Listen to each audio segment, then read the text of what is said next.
सभी को नमस्कार। मैं भूपेंद्र सिंह एडवोकेट फिर आपके सामने एक इम्पॉर्टेंट इशू को लेकर आया हूं।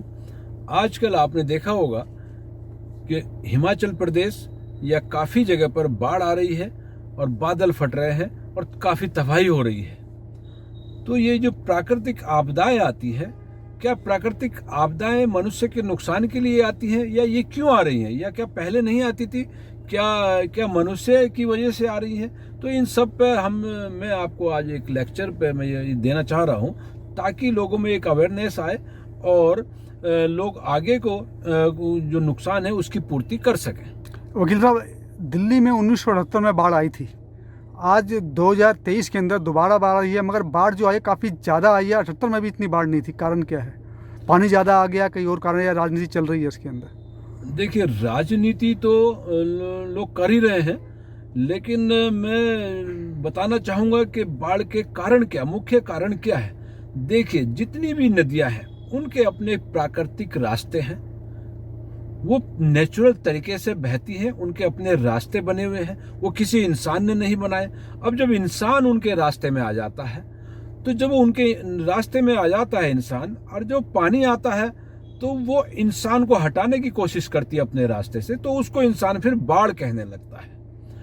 अब जब इंसान उनके रास्ते में बैठा है, तो अगर वो कायदे से बैठा है उनके रास्ते में कि उसको निकलने का रास्ता देगा, तो तब तो बाढ़ नहीं आ पाएगी, उसको बाढ़ नहीं कहेगी।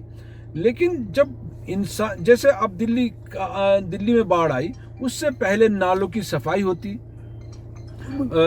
सफाई होती और जो व्यवस्था होती है जिससे बाढ़ ना आ पाए, या जो अनऑथराइज्ड कंस्ट्रक्शन हो रहा है, वो अनऑथराइज्ड कंस्ट्रक्शन पानी के रास्ते में नहीं होना चाहिए। जो हजारों सालों से पानी का रास्ता है, तो उस पर आप अतिक्रमण कैसे कर सकते हैं? तो एक यमुना या नदियों के नाम से एक आयोग ऐसा होना चाहिए कि उनकी जितनी जगह है वो जगह निश्चित हो, और उस जगह पर अगर कोई एनक्रोचमेंट करता है, कोई कब्जा करता है, तो तुरंत वो आयोग कार्य करे। उसका किसी प्रदेश से मतलब ना हो, किसी राजनीतिक पार्टी से मतलब ना हो, उसके लिए अलग एक न्यायिक एक व्यवस्था हो, ट्रिब्यूनल हो, जज साहब बैठे हो, उसके लिए न्यायिक व्यवस्था पूरी हो कि अगर पानी के रास्ते में कोई बैठता है तो उसको कैसे हटाना, उसकी कंप्लेंट तुरंत हो, तो ये बाढ़ की समस्या से बचा जा सकता है और पानी भी अपने रास्ते से बहता रहेगा, और जो नुकसान हो सकता है वो नुकसान भी नहीं होगा, और प्राकृतिक आपदा भी नहीं आएगी, और दोनों काम करते रहेंगे। नदी भी अपनी चलती रहेगी और इंसान भी आराम से रह सकता है। तो आप कहने का मतलब है, जो प्रकृति द्वारा जो भी नुकसान हो रहा है, कहीं ना कहीं इंसान की देन है। और आज सिर्फ दिल्ली की बात नहीं, अगर हम हिंदुस्तान की बात करें या बाहर अमेरिका, जापान, वहाँ भी तबाही बड़ी ज़ोरों से हो रही है। पहाड़ टूट रहे हैं, बाढ़ें आ रही हैं। यही कारण है क्या? देखिए, अब विकास हो रहा है। अब विकास किसको कह रहा है इंसान? आज विकास उसको कहा जा रहा है कि प्रकृति के अंगेष्ट में जाकर विकास हो रहा है, यानी कि एक नेचुरल। अब मनुष्यता जो है वो प्रकृति की देन है, मनुष्य भी प्रकृति की देन है, तो उसको प्रकृति के साथ एडजस्ट करना होगा, उस पर कब्जा नहीं करना है। वो जैसे इंसान को रखना चाहती है, जैसे नदियों को रखना चाहती है, ऐसे इंसान को भी रखना चाहती है।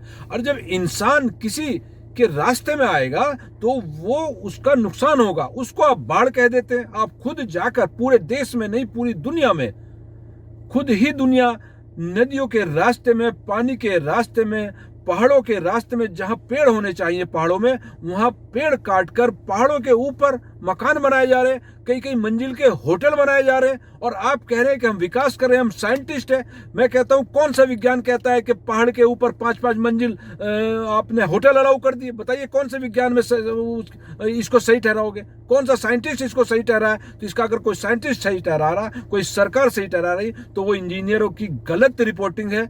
आप पहाड़ों पर आप पेड़ों को काट के मकान नहीं बना सकते, क्योंकि पहाड़ों पे पेड़ों का उगने का मकसद है पहाड़ों की तबाही को रोकना, उसकी मिट्टी को जमा के रखना। आपने पेड़ काट दिए, उसकी मिट्टी को कौन कंट्रोल करेगा? जब बारिश पड़ती है तो पेड़ ही उस मिट्टी को कटने से रोक पाते हैं। आपने पेड़ काट दिए तो मिट्टी तो कटेगी वहां पर, और जब पानी एकदम से ज्यादा आएगा तो मिट्टी पहल का आएगी, तबाही आएगी, मलबा आएगा। अगर वहां पर पेड़ खड़े हों तो मिट्टी नहीं आएगी।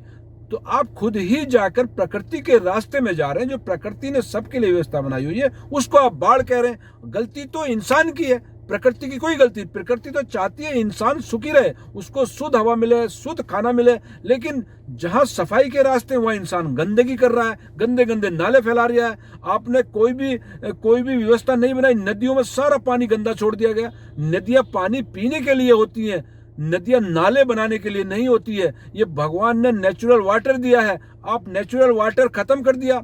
पूरी दुनिया से नेचुरल वाटर खत्म होने जा रहा है। ये मैं पूरी दुनिया के लिए ये बात कह रहा हूं कि आप ये इसको विकास कैसे कह सकते हो कि पूरी दुनिया का पानी पीने वाला खत्म करने जा रहे हो आप, और फिर आर्टिफिशियल पानी पिला रहे हो। ये विकास कैसे हो गया? ये विकास नहीं है, ये विनाश है।